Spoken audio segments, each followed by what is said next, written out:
Ang aso at ang uwak. May isang ibong uwak nga nakakita ng karne na nakabilad sa araw. Tinangay niya ito at lumipad ng malayo. Sa dulo ng sanga ng isang puno ay sinimulan niyang kainin ang karne.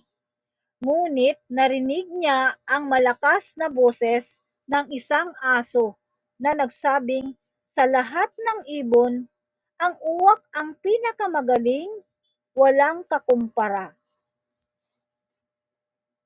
Natuwa ang uwak at binukas ang bibig para humalakhak. At nangyari ay nalaglag ang karne mula sa kanyang bibig.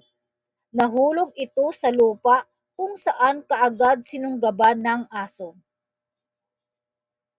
Walang nagawa si uwak kundi tingnan ang pagkain ng aso sa nahulog niyang karne. Mula noon, hindi na muling nagpalinlang si uwak kay aso. Aral: hindi lahat ng papuri ay totoo. Maaring ginagamit lamang ito ng iba para maisahan ka. Maraming salamat